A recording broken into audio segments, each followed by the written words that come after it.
Treatment किया जा रहा है। इनका जिसके पैर नहीं है, किसी का हाथ नहीं है, किसी का कुछ दूसरे, किसी को डायबिटिक की वजह से गागरीन हो गया तो पैर काटना पड़ा, किसी का एक्सीडेंट हो गया, या पोलियो का अगर है कुछ प्रॉब्लम, तो उन लोगों के लिए ये पूरा ट्रीटमेंट है।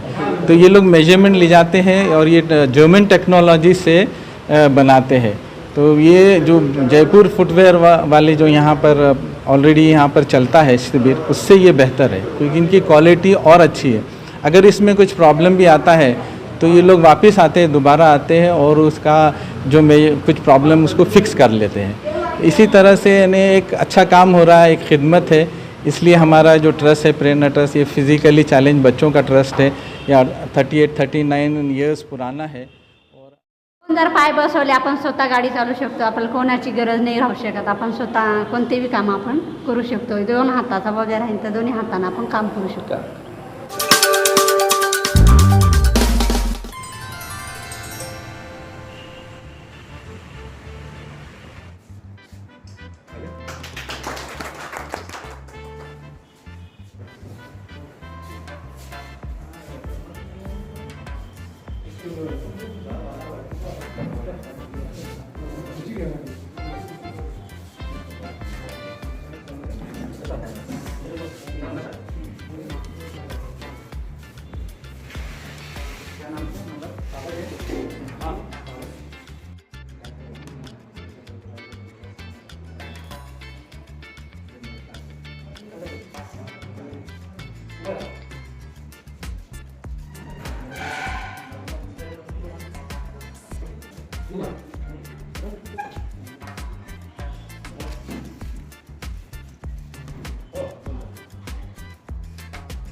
जो प्रोग्राम लिया गया है जी, अपंगों के लिए क्या क्या मदद दी है आप लोगों ने?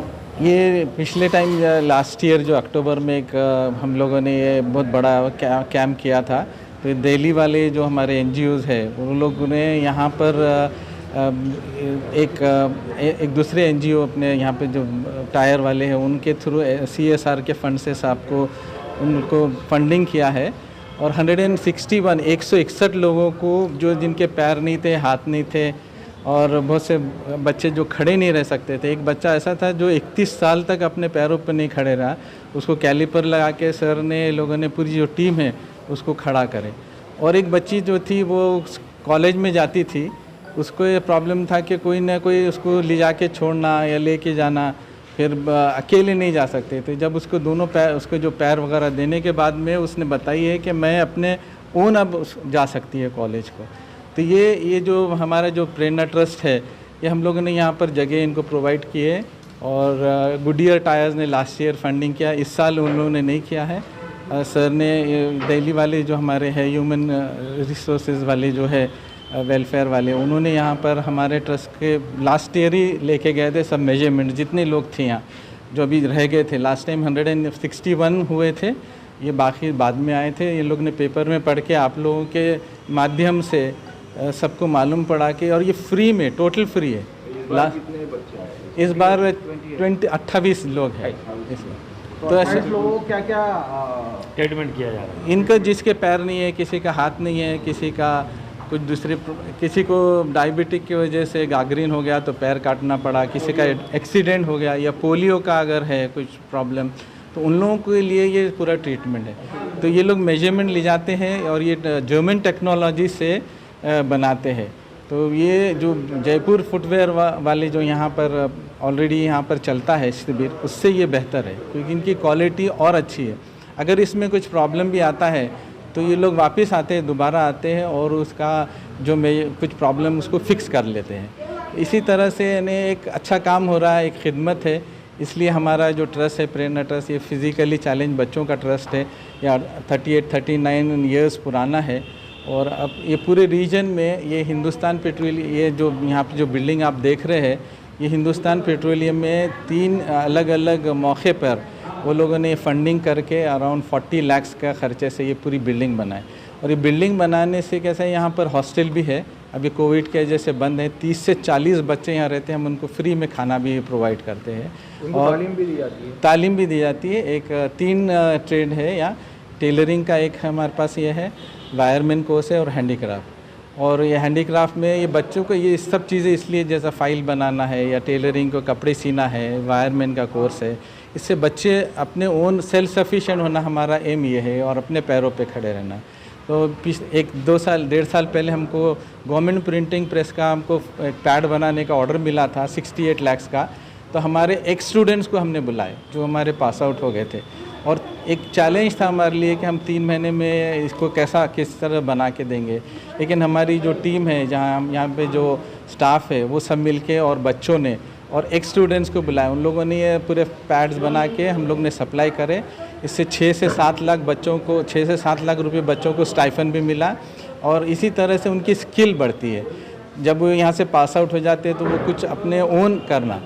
अब आगे चल के हमारा ऐसा प्रोग्राम है कि हम लोग हैंडमेड पेपर का मशीन लेने वाले हैं, और जिससे हम जो फाइल्स हैंडमेड के फाइल्स बनाते हैं हैंडमेड पेपर से, वो बनाएंगे। और कोकोपीट हम लोग डालना चाह रहे हैं।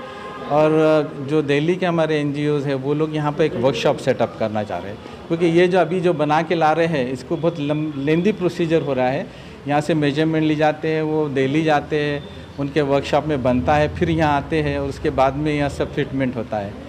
तो उसको सुविधा प्रोवाइड करने के लिए इंशाल्लाह अगर कोई एनजीओज़ हमारे मदद करेंगे तो हम लोग ऊपर एक बिल्डिंग बनाएंगे इनके लिए सर के हिसाब से, और इनका वर्कशॉप यहाँ सेटअप करेंगे। गवर्नमेंट से कुछ फंडिंग है? इसके लिए गवर्नमेंट से फंडिंग नहीं है, सिर्फ जो हमारे जो टीचर्स है, जो हमारे जो ऑफिशियली है ITI रिकग्नाइज कोर्स है, तो वो लोग उनको जो सैलरी है गवर्नमेंट से आती है। बाकी हम लोग खाना भी जो देते हैं उसका हम लोग कोई ग्रांट नहीं लेते, हम अपने ओन करते हैं। हमारे वेल विशर्स जो भी हमारे फ्रेंड्स हैं वो लोग। मेरा नाम अब्दुल हुसैन है, मैं सेक्रेटरी हूँ प्रेरणा ट्रस्ट का। मेरा नाम रजनी मोहन है और मैं society for human welfare and empowerment, ये हमारी संस्था है दिल्ली में, उसके तहत हम लोगों ने ये प्रोग्राम चालू किया। पिछले साल ही हम आए थे। तो हमारा ये टारगेट था कि औरंगाबाद और नियर बाई एरियाज़ में जितने भी ऐसे लोग हैं जिनके हाथ और पैर या तो कट गए हैं या किसी कारण काम नहीं कर रहे हैं, वैसे पेशेंट जो कि पोलियो इफेक्टेड है, उनको पैरालिसिस हो गया हो, उन लोगों को फिर से रिहेबिलिटेट किया जाए। ये हमारा उद्देश्य था, इस उद्देश्य से हम लोग यहाँ हैं। और इस प्रोजेक्ट को फाइनेंशियल सपोर्ट हमें गुडियर टायर्स ने किया है। साउथ इंडिया, इनकी अपनी यहाँ फैक्ट्री भी है औरंगाबाद में। तो हमने यहाँ पे बहुत सारे जगहों पे गए और फाइनली मेरे को ये जगह मिला, प्रेरणा ट्रस्ट। इन लोगों ने बहुत सपोर्ट किया। पेशेंट्स आइडेंटिफाई किए, बेनिफिशियरीज़ आइडेंटिफाई किए, उनको बुलाना, जगह डालना, इनके स्टाफ्स लोग। तो उसके तहत यहाँ पे जितने भी लोग आए, अराउंड पिछले लास्ट ट्रिप में जब हम लोग मार्च के समय आए थे तो इट वाज फरवरी में आए थे पिछले साल, तो अराउंड 160-70 बेनिफिशियरीज़ थे और इक्विपमेंट अराउंड 200 थे। बेनिफिशियरीज़ कुछ ऐसे भी थे जिनके दोनों पाँव कटे हुए हैं तो उनके 2 पैर लग जाएंगे।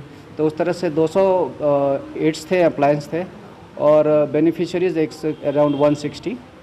और इस टाइम जो है हमने अराउंड 28 बेनिफिशियरीज़ को, जो मेरा पेंडिंग था वो पिछले साल ही करना था, अक्टूबर में हमने मेज़रमेंट और सारा कास्टिंग वगैरह लेके गए थे, बट कोविड टाइम के कारण वो डिले होता गया। और अगर सब सही रहा, कोविड टाइम 3rd फेज़ ना आए, तो हमारी बड़ी योजना ये है कि औरंगाबाद में ऐसा कोई भी इंसान जो कि इस तरह से दौर से गुज़र रहा हो, उसको हम पूरी तरह से रिहेबिलिटेट करें और लाइफ के मेन स्ट्रीम में उनको लाया जाए। तो इसलिए जिनके भी पैर घुटने के नीचे कटे हुए हैं, घुटनों से ऊपर कटे हुए हैं, हाथ कटे हुए हैं या पैरालिसिस हो गया है, इनका सबसे पहले हम लोग यहाँ पे हमारी टीम आती है टीम इनकी मेजरमेंट, कास्टिंग और इनकी फिजिकल स्ट्रेंथ की एनालिसिस करती है। बेस्ड ऑन दैट इनके लिए हम लोग आर्टिफिशियल लिम्स बनाते हैं अपने वर्कशॉप में, जो कि गुड़गांव दिल्ली में है, और फिर उसको वापस यहाँ भेज के इनको। माझं नाव पंकज सुरेश गणोरकर. मला इथे येऊन खूप आनंद होतो आहे की मला जे स्वतः सगळं करता येतं. बाथरूमला जाणं, आई आणि वडील माझं काहीही करत नाही, म्हणजे शिसू काहीच नाही, मी स्वतः सगळं करतो आणि मला इथे येऊन खूप आनंद होतो. मला बूट दिल्यापासून खूप मोठा फरक पडलेला आहे आणि पाटील सरांनी सांगितलं होतं की नवी दिल्ली इथून शासकीय कॅम्प येतो आहे तर तुला यावं लागेल. म्हटलं ठीक आहे सर.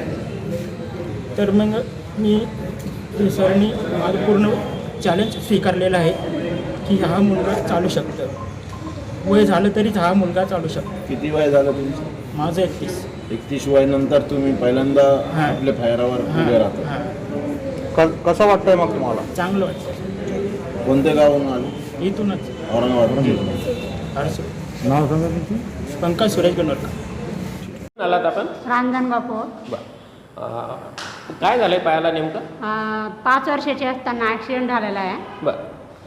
मग आता या कार्यक्रमाची किंवा संस्थेच्या उपक्रमाची माहिती कशी समजली तुम्हाला? आम्हाला पाटील मॅडमनी फोन केला होता. तर पाटील मॅडम म्हणले मॅडम ह्यावेळेस नाही भेटणार आणि दुसऱ्या वेळेस ह्यावेळेस लाभ नाही भेटला ना म्हणे, दुसऱ्या वेळेस आम्ही तुम्हाला सहकार्य करू. म्हणजे मागच्या शिबिरात आले होते? मागच्या शिबिरात आलेलो होतो आम्ही नव्याने. आणि आता त्याचं साहित्य तुम्हाला आता पाय तयार झालेला आहे आणि तो बसवणार आहे आजच्या शिबिरात? हो, मॅडमनी फोन केलं होतं आम्हाला. मग आता हा पाय हे केल्यानंतर काय तुम्हाला वाटतं आता फिट झाल्यानंतर त्याच्यामध्ये? आम्हाला असं वाटतं ही काठी आता घेण्याची गरज राहणार नाही. आम्हाला पाय बसवला थोडंसं घ्यावं लागेल छोटं मोठं हातात. मग आमचं 2 पाय तुमच्यासारखे बसवले म्हणजे आम्हाला आनंद झाला. चालता येईल व्यवस्थित हे केलं? हो. खुश आहात? काय प्रतिक्रिया या उपक्रमाबद्दल तुमची? 2 जर पाय बसवले आपण स्वतः गाडी चालू शकतो. आपल्याला कोणाची गरज नाही राहू शकत. आपण स्वतः कोणतेही काम आपण करू शकतो. 2 हाताचा वगैरे राहील तर दोन्ही हाताने आपण काम करू शकतो. काका नाव काय आपलं? विनायक गंगाधर बोडखे, कुठून आलात आपण? गणोरी. हे उपक्रमाचं तुम्हाला माहिती कुठून मिळाली? ते म्हणजे आमच्या गावातल्या एक मुलांना हे झालं आणि त्याच्या हाताला हे झालं ना, हां. त्यांना सांगितलं. त्याला हात मिळाला होता, त्याच्याकडनं तुम्हाला माहिती? हां, माहिती. हां, बरं. आता हा पाय बसवलाय तुम्हाला, हां. तर चालताना काय जाणवलं तुम्हाला? नाही, काही नाही सध्या, नाही काही जाणवलं सध्या. म्हणजे पाय व्यवस्थित बसला? हां, नाही बसलं. हो. आधीच्या याच्यापेक्षा व्यवस्थित चालू शकता तुम्ही? हां, हां, नाही चालू शकतो. हो. कशा काय झालं? नाही, चांगलं आहे. नाही, हे तुमच्या पायाला काय झालं? जखम झाली, जखम. कशामुळे झाली ती जखम? जखम झाली ते गँग्रेन काही म्हणतात. गँग्रीन झालं. गँग्रीन झालं. गँग्रीन, हां. जखम झाली.